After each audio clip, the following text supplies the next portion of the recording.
신명기를 봅니다. 신명기는 요거죠. 신명기.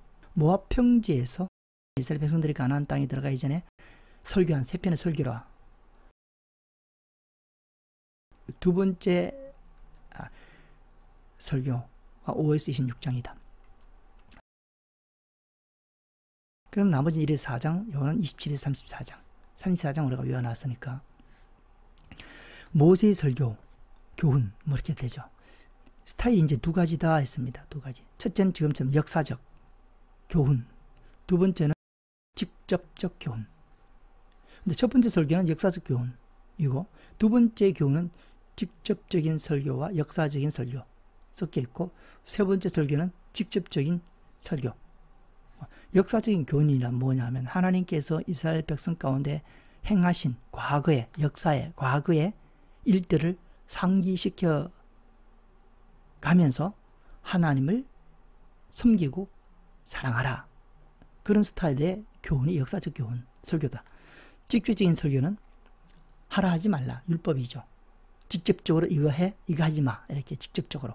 이 두 가지 스타일로 설교가 되어 있고, 우리가 성경은 주로 이 역사적인 설교, 성경의 설교자들, 성경의 인물들이 설교할 때는 역사적인 스타일로 설교를 대부분 하죠. 사무엘도 그렇고, 그리고 바울도 그렇고, 베드로도 그렇고, 역사적인 스타일로 과거에 하나님께서 행하신 일을 상기시켜 가면서 그 하나님을 떠나면 죽는다.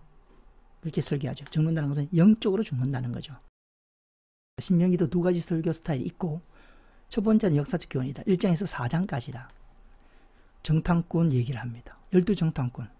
그래서 그들이 불순종한 것, 그것은 이제 얘기하고, 아모리 왕 치신 거. 그러니 하나님을 섬겨라. 12정탐꾼들이 정탐하고 나서 보고했을 때 이스라엘 백성들이 불평했듯이 불평하지 말고, 그 역사적인 어떤 사건이 하나님 앞에 신앙의 행동이었을 수도 있고 불순종의 행동이었을 수도 있죠. 근데 두 가지 다 얘기하면서 신앙의 행동은 긍정적으로 받아들이고 불신앙의 행동은 반면교사로 받아들이라고 설교하고 있는 거죠. 12정탐꾼처럼 그렇게 불평하고 원망하지 말라라고 교훈을 하는 거죠. 반면교사로. 아모리 왕, 이거는 이제 긍정적으로 교훈을 주신 거고, 요단강도 마찬가지고, 두 편, 분배, 두지파 반, 아까 말했죠. 두지파 반 분배하게 하신 하나님. 그 하나님을 마음을 다하여 사랑하고 율법을 지켜라. 그런 스타일로 설교를 했다. 그래서 우리도 큐티를 해가지고 긍정적인 인물의 사람에 대해서는 긍정적으로 받아들이고 부정적인 어떤 사건에 대해서는 우리가 반면교사로 배우면서 신앙을 성숙시켜 가는 거죠. 그 다음에는 이제 직접적인 교훈. 5장에서 이제 8장까지는 직접적인 교훈, 그리고 역사적인 교훈, 그리고 직접적인 교훈이 섞여 있다. 두 번째 설교는. 5장은 아까 말했다시피 십계명이 나오겠죠. 6장은 쉐마가 나옵니다. 그렇게 신명기 5장, 6장은 기억하면 좋겠죠. 이렇게 하면 좋겠습니다. 그리고 이방 여인들과 결혼하지 말라. 이거는 전에도 얘기했죠. 이방 여인들에 대한 인종차별이 아니고 이방 여인들과 결혼하게 되면 이방 여인들이 섬기는 우상을 섬기고 하는 여호와를 버리게 되기 때문에 환경의 사람은 약할 수밖에 없죠. 장사가 없습니다. 그래서 신앙생활을 잘하기 위해서는 환경 정리를 잘하는 것도 지혜다. 이렇게 말씀을 드린 적이 있죠. 히스기야 왕이 산당을 제하죠. 히스기야 왕은 하나님 앞에 정말 칭찬받은 왕입니다. 39명의 왕 중에 히스기야 요시야 왕만 선한 왕으로 하나님께서 딱 명하셨잖아요. 근데 그 히스기야 왕이 뭐 했느냐?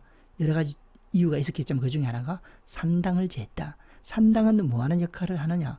우상을 섬기고 싶을 때 쉽게 섬길 수 있는 환경이 산당이다. 그래서 산당을 없애버렸다. 우상을 섬기고 싶다 하더라도, 유혹이 온다 하더라도 환경이 정리됐기 때문에 쉽게 섬길 수 없게 되죠. 그런 것처럼 신앙생활을 잘하기 위해서는 환경을 정리 잘해야 된다. 아니면 엄청난 믿음이 있든지, 그렇게 믿음이 있어서 뭐 환경에 개의치 않는 사람이 되든지 그렇겠죠. 그 다음에 풍요로 하나 마찬가지죠. 사실 이방 여인들과 분리하라 하는 얘기나 풍요로 하나님을 망각하지 말라는 얘기는 완전히 다른 얘기지만 내적으로 보면 영적으로 보면 비슷한 겁니다. 풍요로워지면 그 여의에서 마음이 벌써 풀어지죠. 이 풍요의 마음이 끌려가게 되죠.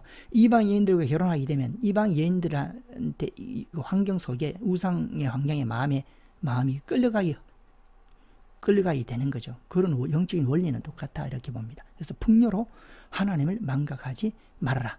이것이 이제 직접적인 교훈이고, 역사적인 교훈은 금송아지 사건. 그것이 금송아지 사건이 두고두고 하나님께서 얘기하시는 사건입니다. 얼마나 하나님 마음이 아팠으면 또 얘기할까. 시편에서도 얘기하고 우리가 신약에서도 베드로가 오순절 성령 받고 난 데서도 또 이 얘기를 하고 또 성경이 또 나옵니다. 이때 우리가 전에 배웠던 것처럼 레위인이 하나님 편에 섰다는 거죠. 우리가 이 레위인을 볼 때 레위인이 무슨 어디죠?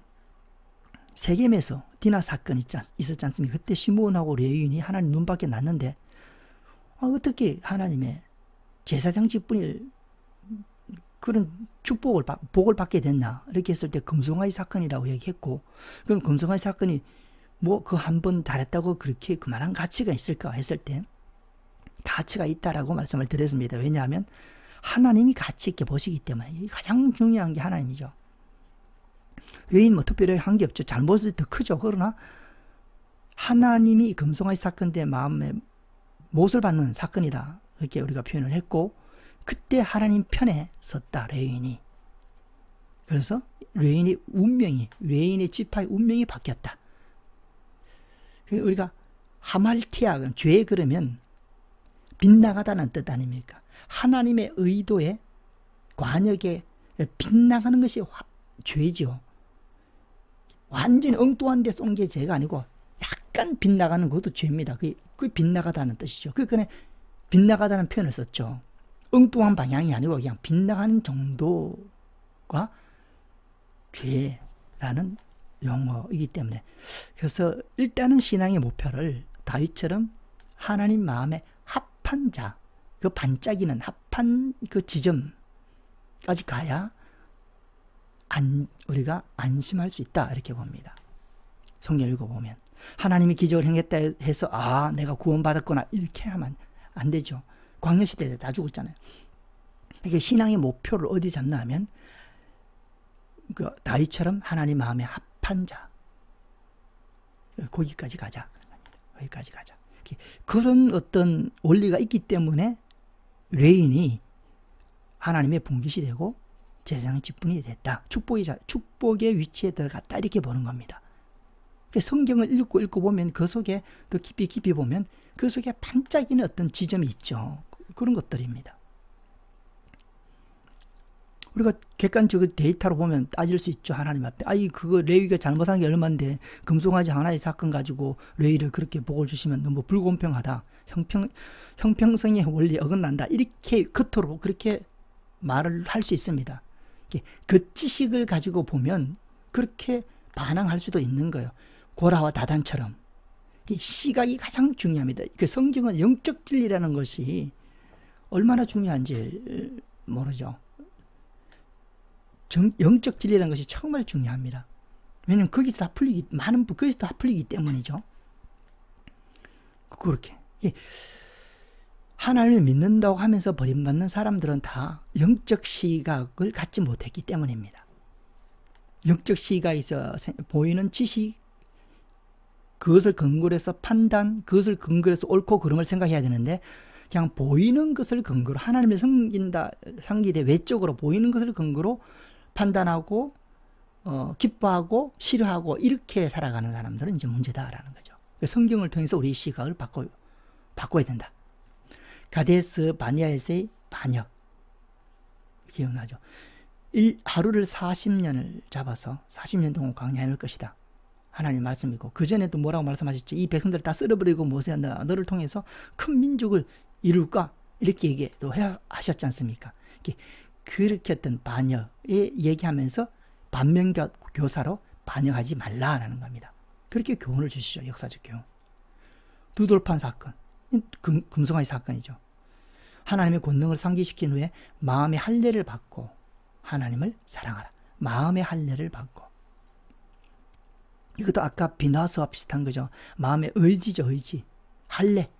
마음의 할례가 어떻게 받을 수 있습니까? 보이는 할례는 우리가 다 알아요. 그럼 마음의 할례는 뭐 누가 받은지 안 받은지 어떻게 합니까? 의지죠. 의지. 의지의 변화. 결단. 결심. 각오. 통곡. 통곡이 결국 마음의 할례와 관련이 있겠죠. 의지와 관련이 있겠죠. 그런 받고 하나님을 사랑하라. 마음의 할례를 받아서 다른 차원으로, 더 깊은 차원으로 들어가야 됩니다. 영적 차원으로, 육적 차원으로 들어가면 안 되죠. 로마서에서도 육은 육이요, 영은 영이다. 육으로 하나님을 섬길 수 없다고 분명히 말했죠. 그런데 사람은 육으로 하나님을 섬겨요. 육으로 하나님을 좋게 하고 육으로 하나님의 뜻을 행하려고 하죠. 그건 안 된다는 겁니다. 마음의 할례를 받아라. 깊은 곳에 들어가라. 진정한 지정까지 들어가라. 하나님을 사랑하라. 그 다음에 직접적인 교훈. 안식령, 성도덕, 한장소에서 예배드릴 것, 사약자 보호법, 11조, 태형, 도피성, 우상 숭배 금지 다 제하라. 전쟁에서 쭉 나오죠. 이거는 이따가 정리합니다. 율법이죠. 율법. 율법은 613가지였죠. 그걸 좀 이따가 간단하게 정리를 하도록 하고, 그 다음 세 번째 설교는 이제 역사적 교훈, 직접적 교훈이 나옵니다. 그리심산과 에발산에 가서 말씀을, 축복과 저주의 말씀을 읽어라. 모세가 준 거죠. 그래서 여호수아가 들어가서 정복해서 말씀을 읽게 된다. 언약을 새롭게 하고 생명을 택하라. 이거 다 마음과 관련이 있죠. 택하라. 선택, 의지죠. 새롭게 하라. 또 자기의 의지죠. 사고와 의지를 새롭게 하고 언약을 새롭게 하고 새로운 결심을 하고, 그렇게 신앙은 잘해요. 우리가 잘합니다. 날마다 아침마다 오늘도 다짐하고 오늘도 새롭게 살아가고 오늘도 더 순종하고 어제보다는 좀 더 나은 그런 어떤 영적 성숙을 날마다 결심하고 살아가는 거죠. 주님 만나 뵐 때까지. 그럼 우리가 주님 그렇게 꾸준히 살아가면 주님 만나 뵈는 그날에는 영적으로 성숙돼 있겠죠. 그렇게 살아가는 것이 신앙생활이다. 여호수아를 세우고, 아까 여호수아 세운 얘기도 여호수아 세운 이야기가 나오고, 모세의 노래와 이스라엘을 축복하는 모세와 그 모세의 죽음의 이야기가 기록되어 있다. 이게 이제 신명기 이야기입니다. 그래서 이건 이제 생략하고 율법 정리합니다. 613가지죠. 하지 마라가 365가지, 하라가 248가지. 근데 조금 차이 나죠. 120개 정도 차이 나나요? 하지 말, 부정적인 것이 더 많다, 율법에. 그것도 우리가 약간 상대적으로 더 많다는 것을 느낄 수가 있습니다. 하지 말아야 될 것이 더 많구나. 613가지를 약 이렇게 세 부류로 나눠봤습니다. 성과 관련된 어떤 명령, 율법, 우상과 관련된 율법, 그다음에 사회법과 관련된 율법, 이렇게 나눠보고, 성적인 것은 계대기름법, 건친상간금지, 짐승과 교합금지. 613가지를 우리가 다 공부할 수는 없고, 성경에 그나마 자주 나오고 또 율법에 얽힌 스토리가 기록된 그런 율법들 정리했습니다. 계대기름법 많이 나오죠. 유다와 다말 사건도 요와 관련이 있고, 룻도 여기 관련이 있고, 계대기름법의 순서는 기름 무르기의 순서는 같다고 그랬죠. 그리고 예수님께서 고난 주간 때 화요일날 예루살렘에 오셔서 화요일날 사두개파 사람들하고 많은 대화를 할 때, 사두개파 사람들이 예수님을 넘어뜨리려고 반박하기 위해서 질문할 때 그 질문이 계대기름법에 대한 질문이죠. 그런 것들. 근친상간금지. 고린도 교회도 있었습니다. 이게. 짐승과 교합금지. 이런 부분들이 성경에 관한 부분이고, 그 다음에 우상, 한장소에 예배드려라. 예루살렘. 이 어긴 사람이 있죠. 여로보암. 북이스라엘의 초대왕 여로보암. 결국 정치적인 목적 때문에 예루살렘에서 예배드리는 것을 금하게 한 거죠. 그런 것들. 이 사마리아 여인이 예수님 만났을 때도 얘기하죠. 사마리아인들이 유대인 어떤 예배 드릴 장소가 따로 있다 하더이다. 그게 예루살렘이라고 추정이 됩니다. 우상숭배. 아합. 이방인도 결혼하지 말라. 이세벨하고 결혼했죠. 이세벨의 아버지 엣바알이죠. 엣바알. 이 엣바알은 처음엔 제사장이었습니다. 그러다가 이제 왕이 되죠. 이런 스타일. 이게 이제 엣바알도 묵상해보면 제사장이 신앙적인 어떤 거 하다가 그걸 이용해서 결국 왕이 된 겁니다. 이 제사장이었다가 왕이 된 사람이 엣바알이다. 그 딸이다. 결혼해가지고 결국 우상을 섬기게 됐고, 그 다음에 이런 사람을 제하라. 다음 이방인과 결혼 금지, 아까 말씀을 드렸고, 그 다음에 이제 법 10계명 11조 안식인, 안식년, 희년, 각종 절기, 전쟁에서 제외되는 경우, 태행은 40대 이하, 바울 39대를 5번 마셨다. 약자보호법, 추수할 때 이삭 줍지 말라, 뭐 그런 것들. 재판법, 첫 번째는 누가 살인했다 그러면 자세히 살펴라. 그란가 자세히 살펴라. 그 다음에 정인을 두세 사람 세워라. 그 다음에 정인이 먼저 돌을 쳐라. 그 다음에 이스라엘 백성들이 돌을 쳐서 이제 죽입니다. 다 그렇게 했겠죠. 아골 골짜기에서 아간을 죽일 때도 그렇게 했겠죠. 이것을 이제 악용한 케이스가 이세벨이다. 여기 이세벨이다. 그래서 이제 문제는 뭐냐면 아예 하나님을 모르고 율법을 몰라서 문제가 되는 케이스가 있고, 알면서도 왜곡시키고 악용하고 변질시켜서 하나님의 거룩한 율법, 하나님의 거룩한 말씀을 가지고 죄를 짓는 그런 케이스가 더 많다라는 겁니다. 우리가 지나온 것은 세겜에서 시므온과 레이가 그렇게 했죠. 할례라는 그 하나님의 그 말씀을 영적 의미가 있고 그런 어떤 진리의 말씀을 이렇게 상대방을 죽이는데 악용해서 그 목적대로 안 쓰고, 그래서 의도가 참 중요합니다. 성경의 의도.